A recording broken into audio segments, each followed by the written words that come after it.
Welcome to the Deathcast. These men are members of a pedophile gang who tortured and killed a young boy. Most will soon be out of prison. Sidney Cooke was the leader of the gang, yet he's already a free man, and already has plans for the gang to meet again. They are killers, and they kill for sexual pleasure. It's as simple as that. Cooke was jailed so that children would be protected from him. Now he's at liberty. How safe are they? Hello and welcome to our dispatches update. I'm here with officers from forces from the south of England. Detectives and counsellors have been taking calls ever since 3 hours ago. Dispatches presented evidence that police believe links Sidney Cooke to child sex murders and appealed for new evidence about his activities. There's been an overwhelming response. Usually the police use television to appeal for information to help them find the perpetrator of a crime, but in this case the police make no secret of their prime suspect. Earlier this evening, dispatches chronicled the disturbing story of Sidney Cooke and the paedophile gang he led. Cooke is already one of Britain's most notorious killers. He and his gang took 14-year-old Jason Swift to this flat on East London's Kingsmead estate. Jason died in an orgy of sexual violence. Cooke's police confession was witnessed by a retired Salvation Army officer. In 73 plus years, I would say he was the most evil man I've ever met. Hello and welcome once again to the Deathcast. I am your host, best-selling author Ian Totten. I'd like to thank you for joining me this week as we look at another true crime case. Before we dive into that, however, if you'd like to follow me on social media, you can find me on Twitter at AuthorTotten. I am also on Instagram at IanTottenAuthor and Facebook at IanTottenAuthor, where there is a Deathcast group linked to my author page. If you'd like to help support the production of the show, you can find me on both PayPal and Venmo at Ian Totten. I also have a Patreon page at Ian Totten Author. There's a couple of tiers already up there, and I'm working on making another tier for patrons where I would release exclusive content. I'm going to give our book of the week now before I forget to do it at the end of the episode. And this one is called The Warrior's Pilgrimage, The Adventures of Remus, Book 1 by Frank Schildener. And that can be found on Amazon.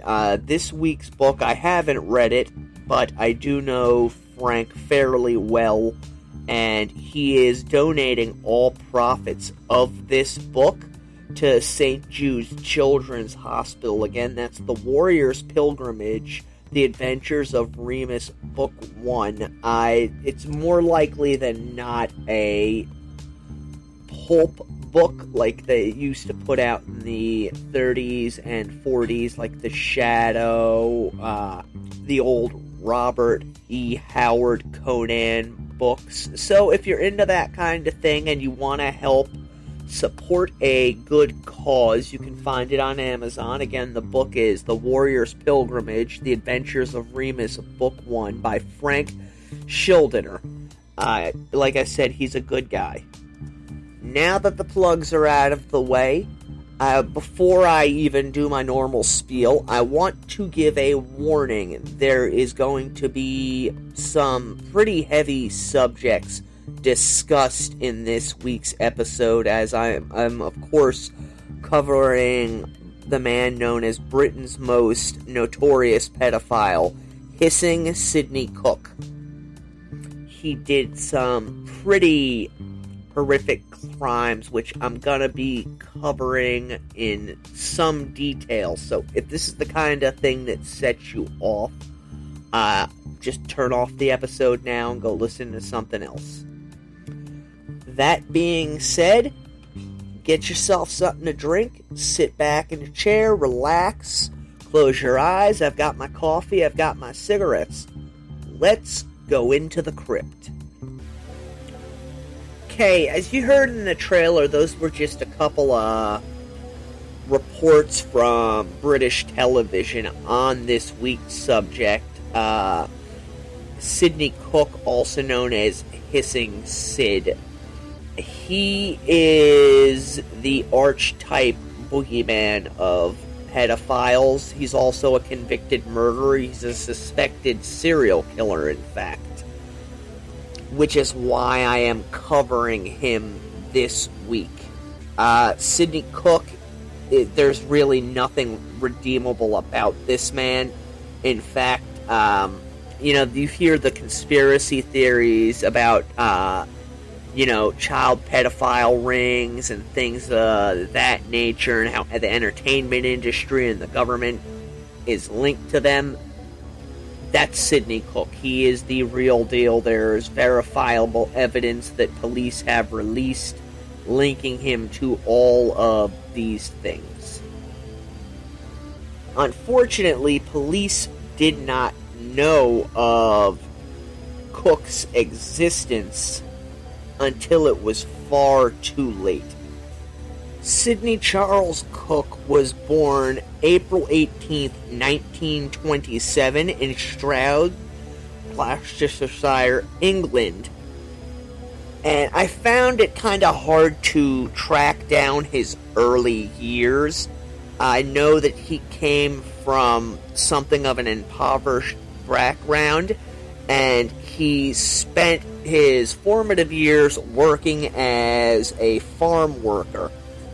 In subsequent years, Cooke later went on to say that he could link his crimes directly to the abuse that he suffered at the hands of the adults in his life as a child. However, this has never been able to be verified, and if it has been, then the British police forces have not released this information. At any rate, Cooke left working as a farm hand at some point in the 1960s and hooked up with a number of traveling carnivals, or as they call them in Britain, funfairs, where he would operate a children's version of the Test Your Strength game, his game involving using a hammer and a bell. And it was through this job, which allowed him to travel around the country at will, Cooke came into contact with the majority of his victims. And I want to point out that some of the information out there on Cooke is speculation. Again, he is one of those criminals who does not like to talk about the crimes for which he has been convicted or which he committed. What is known is that by the 1970s, Cooke had linked up with a number of other pedophiles, and they began using what the British term as rent boys, which are really just homosexual prostitutes. Unfortunately, in the case of Sidney Cooke and his friends, their prostitutes that they favored were generally prostituted against their will, as in Britain there has been a very strong, lucrative child sex trafficking pandemic. Something that makes the news on occasion only to be forgotten about and pushed to the side until something else new comes out. It really got headlines. I think it was 2011 or 2012 when former BBC personality Sir Jimmy Savile died, and hundreds of allegations came out, and it was speculated that he may have been linked to Cooke's gang. Now, what this gang would do is they would entice kids to come up to their flat in London, where boys would be drugged, following which each member would pay $5 and they would take turns raping the children. And this would generally not be a one-time affair. This would go on for a number of years, and oftentimes Cooke and his cohorts would grow tired of the boys and then sell them to other pedophiles and other pedophile rings for their own use and enjoyment. And police have characterized the boys that Cooke and his friends targeted as being nothing more than meat for these men. The party. Another area has discovered that the trading of victims. You've got a boy, you've done what you want to do with him, you've shared him around your friends, and then you pass him on to somebody else. So they're sold on. Eyes were being opened there with associations and just deal solely with this perverted awfulness of sex with children. And people advertising that I'm looking for this particular type of boy, freckles and red hair, or so I only want blonde boys. And they became their meat. The first disappearance and murder that has definitively been linked to Cooke and his gang, which were dubbed by the British press as the Dirty Dozen, took place on June 1st, 1984, when 7-year-old Mark Tilsley went to a fun fair in his hometown of Wokingham. Again, remember, for my American listeners, a fun fair is just basically a carnival. Now, Tilsley had a relative amount of freedom, as his parents and those who lived in the community considered the area safe for children, and it was not unheard of for children of Mark's age to be allowed to go to things such as fairs or the candy store unattended by their parents. So on the afternoon of June 1st, 1984, Tilsley met a man outside of the candy shop, which was located on Denmark Street. And the man apparently gave him a 50-pound coin to buy some sweets with. And this is known as the person who worked inside the store recognized Mark and said he often came in with a 10-pound coin or 10 pence. I'm not sure of the British monetary system. At any rate, he went into the shop, and apparently the shopkeep asked him, where he got the money from, and Mark informed her that the man outside had given it to him to buy some sweets with, and that the man said he was going to the fair later that evening, and that if Mark came to the fair, he would pay for him to go on the bumper cars.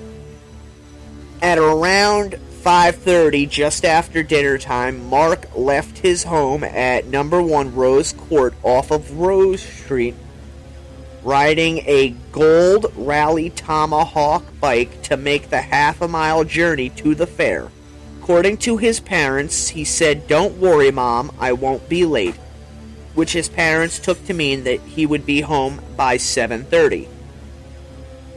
Tilsley met up with a couple of his friends on the way to the fair who wanted to go home first before going to the fair, so Mark decided to go on without them. And this is the last time that Mark Tilsley was seen alive. At 7:30, when he had not returned home, his parents became concerned, and at 8 p.m. they went down to the fair to see if they could find him. Unfortunately, the only piece of Mark that they could find was his gold bicycle, which had been chained to railings near the entrance of Carnival Field. His parents spent an hour looking for their son at the fair before returning home with his bike. When they arrived home, they found their older son, Christopher, watching television, but no sign of Mark. At 10 p.m., Lavinia Tildesly phoned the local police to report her son missing, and apparently asked if they had heard anything, although she was told to phone back in an hour. In the meantime, Mark's mother called her oldest child, which was her daughter, as well as her daughter's husband, and the entire family went back to Carnival Field to search for the child. Now, this was a pretty big missing persons case in Britain at the time, such that the Thames Valley Police recruited the army to help looking for Mark. They also brought in a helicopter to scan the surrounding areas to see if they could possibly find, any evidence of Mark. Maybe he had got wandered off in the woods and gotten hurt and couldn't get back. They did not know at the time what had possibly happened. Police also spoke to all the carnival workers, as well as canvassing the entire town and the 960 buildings which were in the town.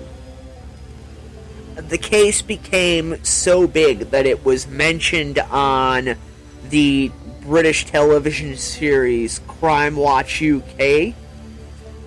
I gather it was similar to Unsolved Mysteries here in the U.S., where they would try and elicit information in regards to unsolved crimes, and this resulted in over 400 calls and tips being put into the police station. The result of all this was a major tip in that people called in reporting that they had seen a child that matched Mark's description being dragged away against his will from the fair between 7 and 8 p.m.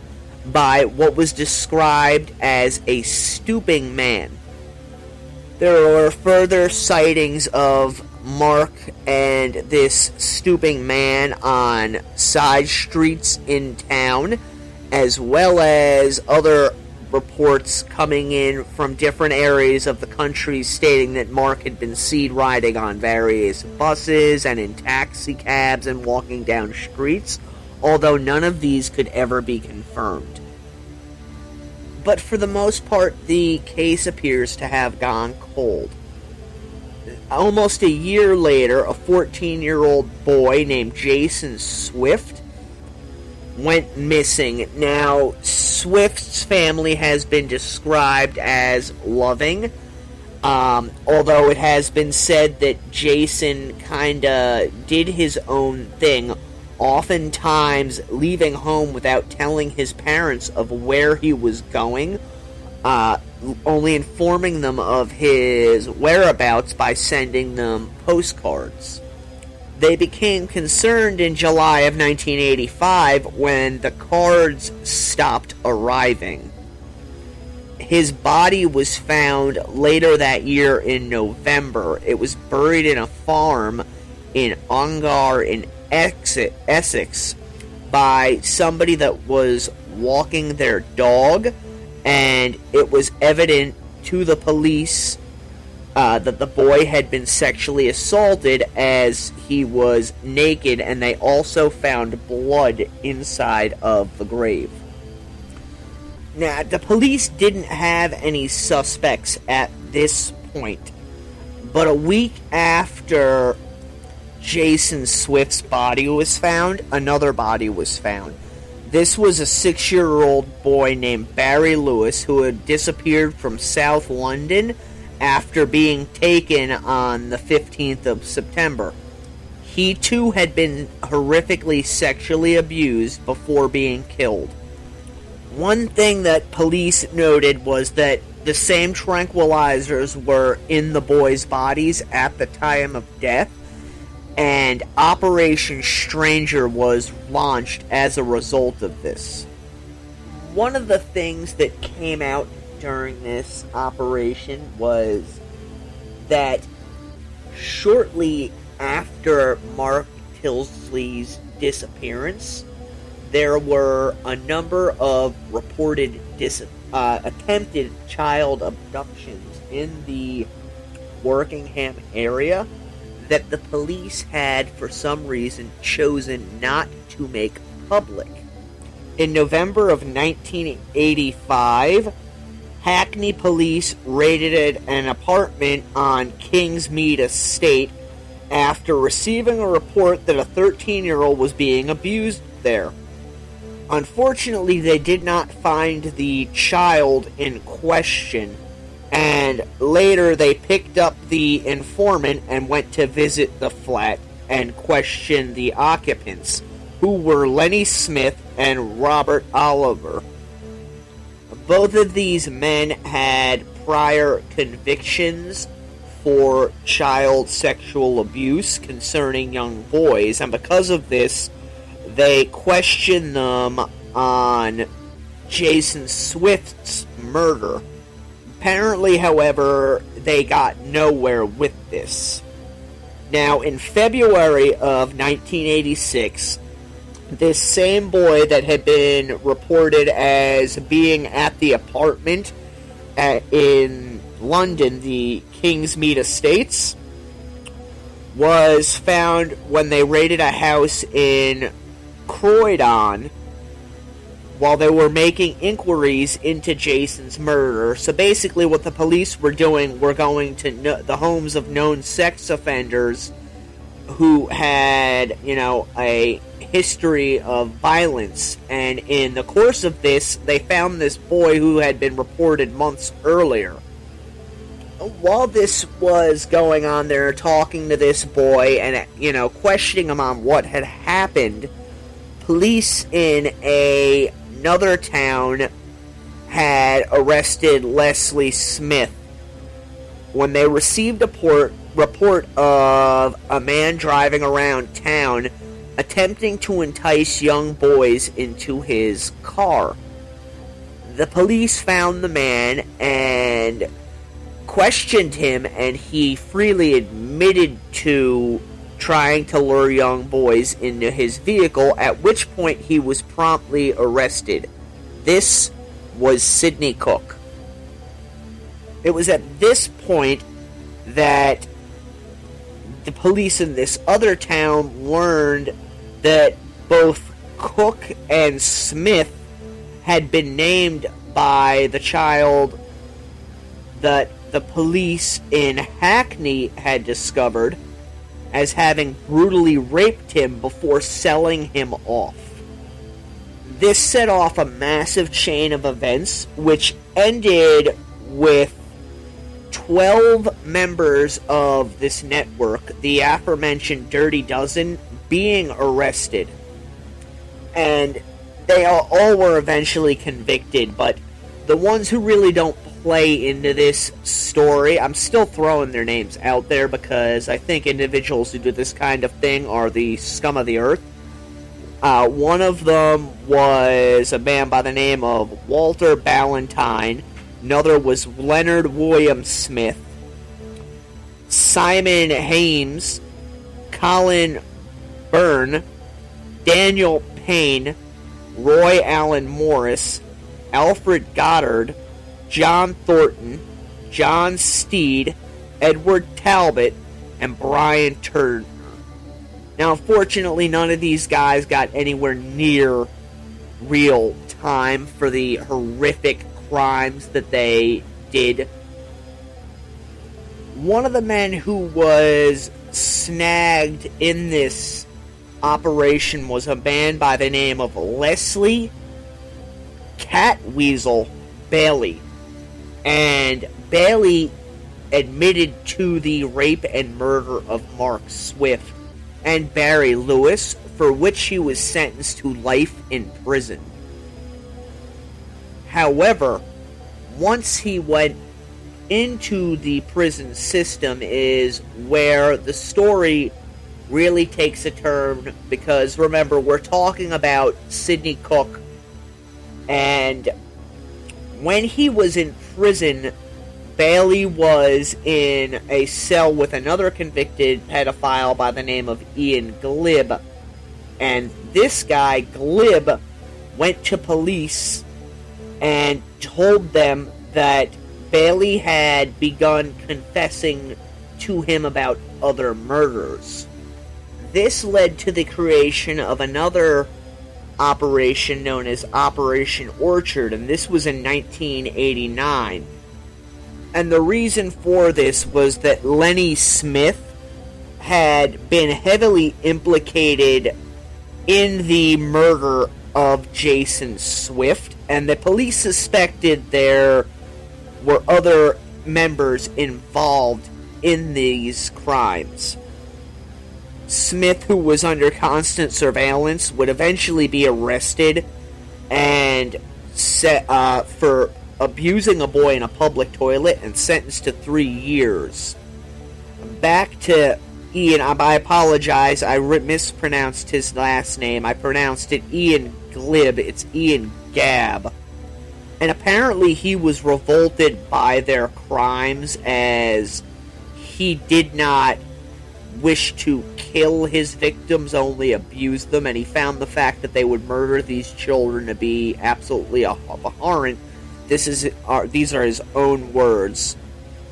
And what happened is, first he was in the cell with Bailey, and he sent a letter to the police with a detailed map of where Mark Tildesly had been killed, as well as a letter addressed to Sidney Cooke.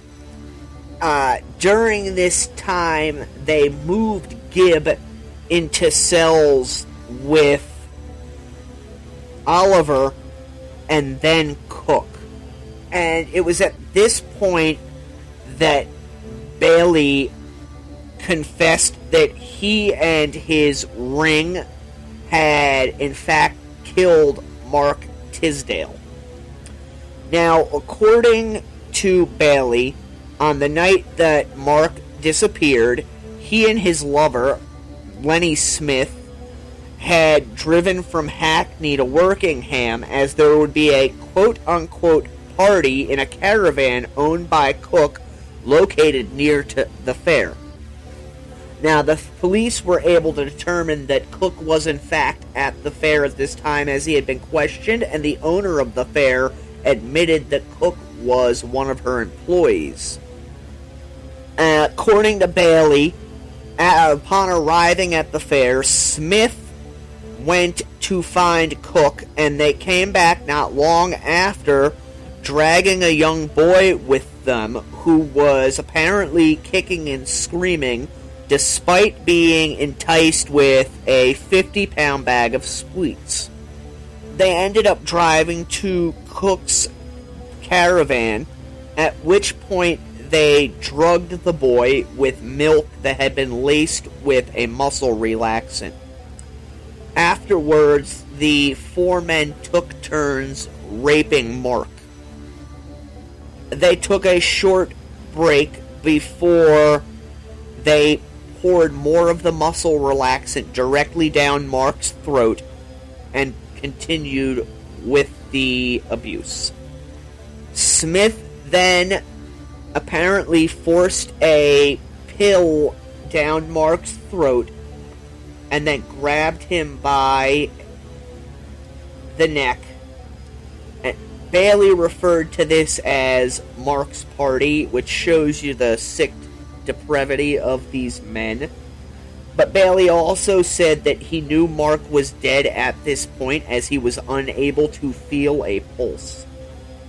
He was told, apparently, by Cooke that Mark was fine and that he would take the boy home, at which point Smith and Bailey left.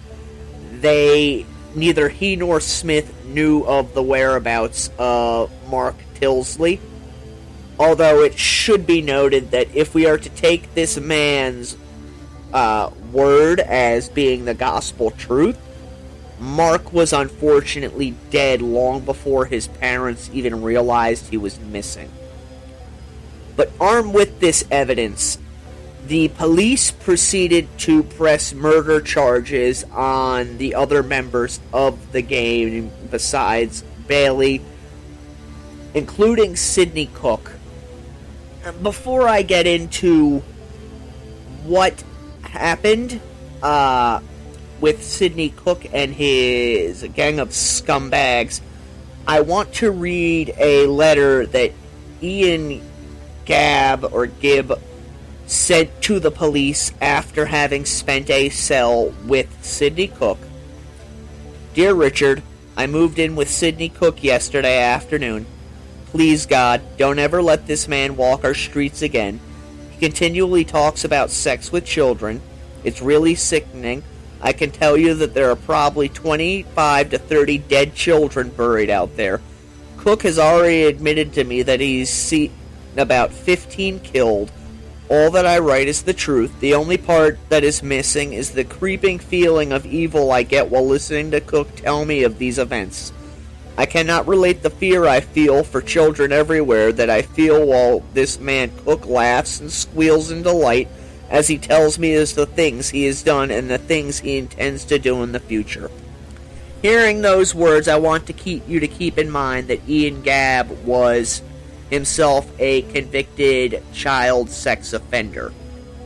Whether he is being truthful or not in the things he said, or whether he was just trying to work an angle in order to get a more lenient sentence, I don't know. But I do know that other inmates who have had contact with Cooke described very similar encounters with him, and that he delighted in the discomfort that his words caused in them. In May of 1990, the police publicly started a search for the bodies of 4 boys in a car park adjacent to a Clapton synagogue.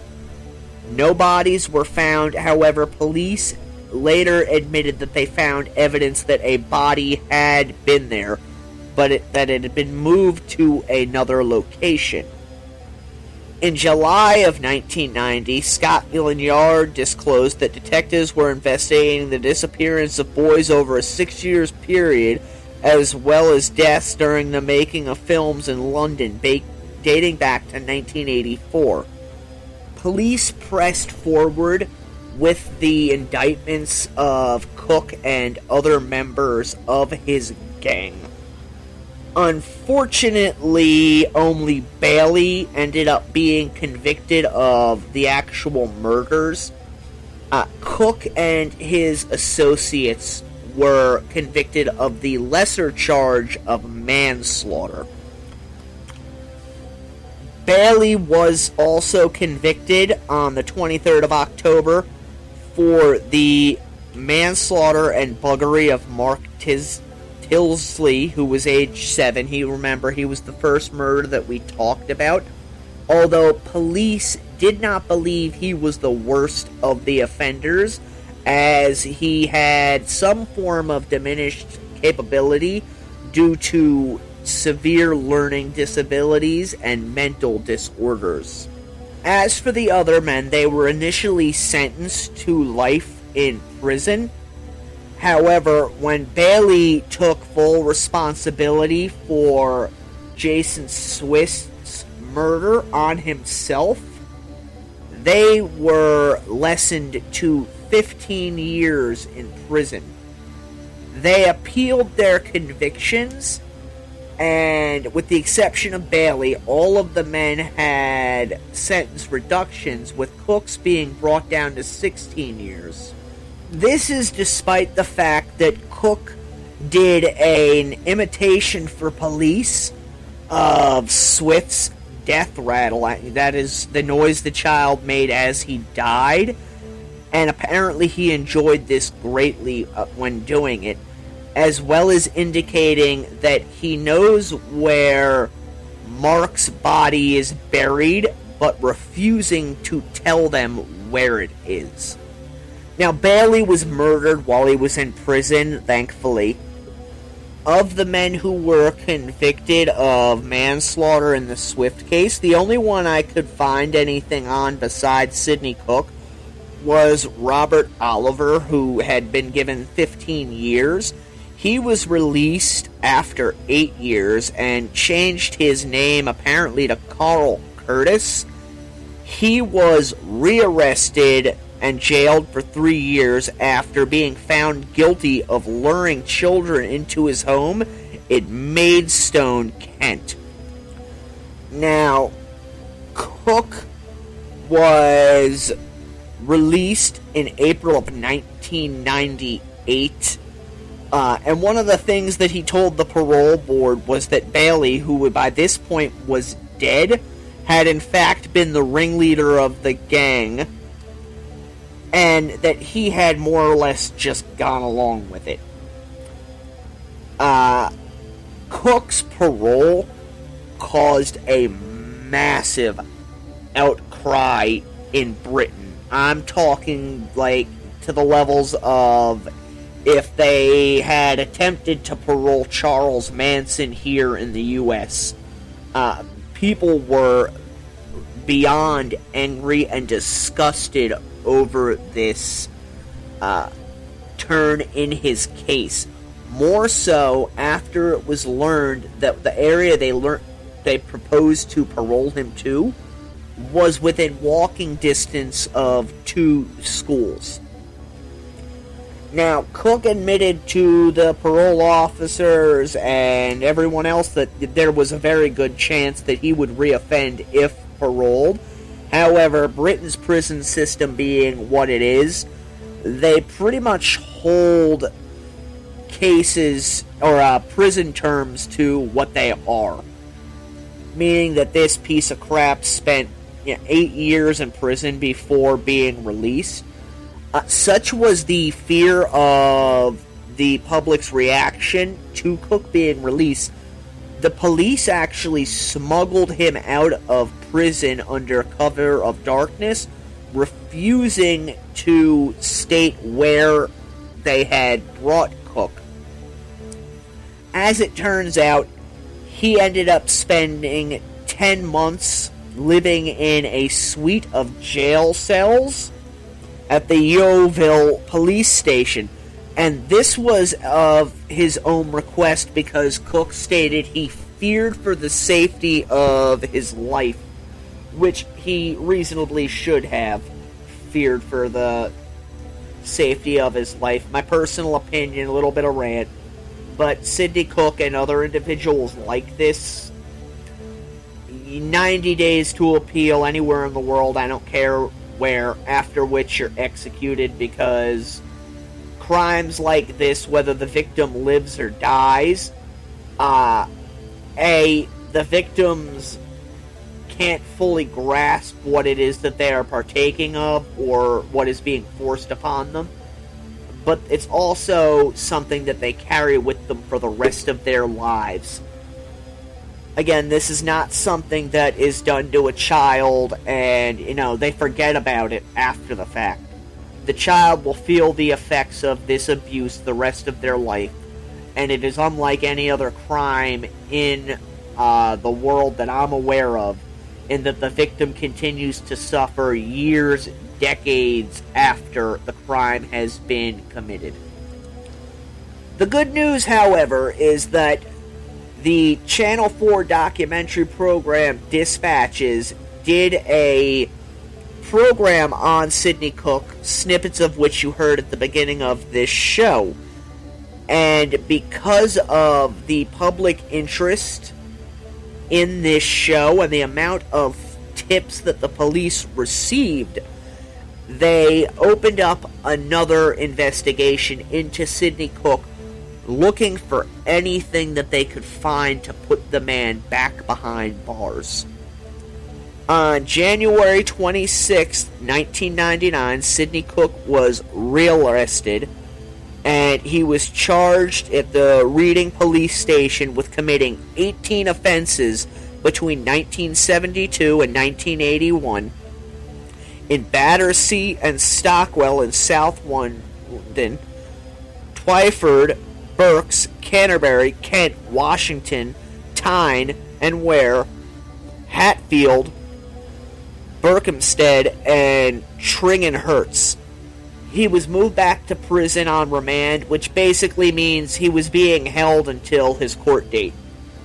A couple of these assaults included repeated abuse of two brothers in the 1970s, and apparently the rape of a young woman, which, given his predisposition for young boys, I find actually pretty hard to believe, but okay. On October 5th, 1999, Sidney Cooke pled guilty to sexually abusing the two brothers on 10 occasions in 1972 and 1973. He admitted to having carried out 5 counts of indecent assault and 5 counts of buggery committed between 1972 and 1978. However, he denied the other charges, which were 4 counts of rape, 3 further counts of indecent assault, and 1 of buggery that occurred in 1981. The judge decided to abandon these charges, instead deciding that they would lie on file, which meant that should Sidney Cooke for some reason ever come up for parole again, he could be charged with them. Later, NSPCC, which is basically the prosecutor for the Queen's Court, said the children who were abused by Sidney Cooke suffered some of the vilest, cruelest sex offenses imaginable. He should never have been freed after serving his last sentence.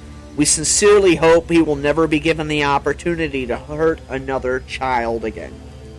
And the only thing I can think after reading that is, no shit, he should never have been released. Yes, he lived in a police station for 10 months, but he would on occasion go out into public, and there is no telling what form of depravity he may or may not have gotten up to while he was out. What is known about Sidney Cooke while he is in prison is that he has formed a bond with another convicted child molester, such to the point that they are quoted as being inseparable. Unfortunately, to the best of my knowledge from everything I've read, and it's been quite a bit on this sick piece of garbage, none of the other victims of Sidney Cooke are currently known. I mean his murder victims. Nor are any other perpetrators for these crimes known, although I suspect that the other men who were arrested as part of his Dirty Dozen probably had a hand in this. I also suspect that Sidney Cooke probably murdered a lot more children that we know nothing about, seeing as he had such indifference to the murder of the boys for which he was convicted. And he literally saw them as nothing more than objects for he and his friends' own amusement. A lot of things say that he's suspected in at least 9. I would probably say, just based on what I've read, that the number is probably into the 30s. Again, his one cellmate said that he had confessed to him to having killed at least 25 to 30 children, and this is probably the truth of the matter. Currently, Cooke, who is in his 90s, I believe, is at Wakefield Prison in Wakefield, West Yorkshire, London, which is pretty much a prison for high-risk, high-profile sex offenders. He's in there with people like that scumfuck Ian Watkins, who was the lead singer for the band Lost Prophets, Mark Bridger, Jack Renshaw. He's pretty much in there with a who's who of scum. And this is one of those times where I wish, we had a prisoner exchange program between Britain and America, because I think individuals like that, they're not going to execute them. Send them to American prisons and let what they did be known to the other prisoners and, see what happens. That is it for the Deathcast this week. I know this was kind of a strange, disjointed story this week, but the culprit in question is a strange and disjointed individual. His story is very hard to follow, and unfortunately, unlike in the US, it is very difficult to find out certain aspects of cases with people in Britain. More so if, it involves children and murder. A perfect example of that is the murder of James Bolger, who was killed by, I think they were 10 years old boys back in the early 90s, and upon being released from prison, the country of Britain decided, we're just gonna change these boys' names, and if you ever release the names that they're going under, we're gonna jail you. So that's the kind of stuff I was up against as far as this case goes. Hope you gleaned maybe some information from this story that, things like child sex trafficking rings actually do exist, despite the narrative that we're being fed over recent years that they are not there. That's not the case. Sidney Cooke is a prime example of one.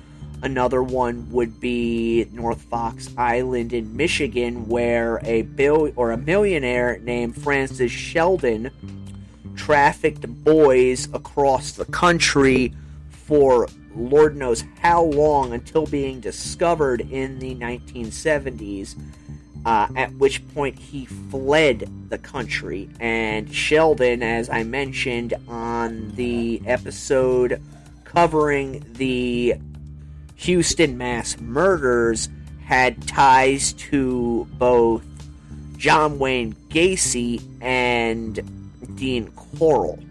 So these things do exist, unfortunately.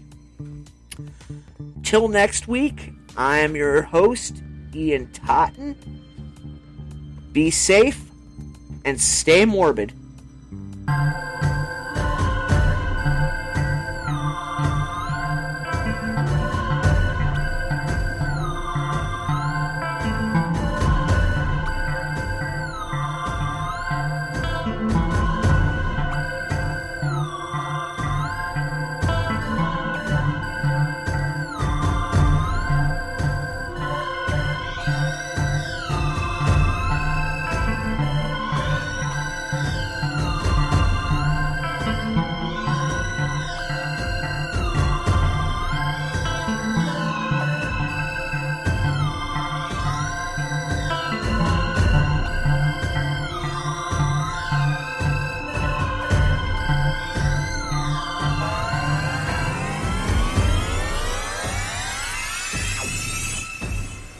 Welcome to the Deadcast.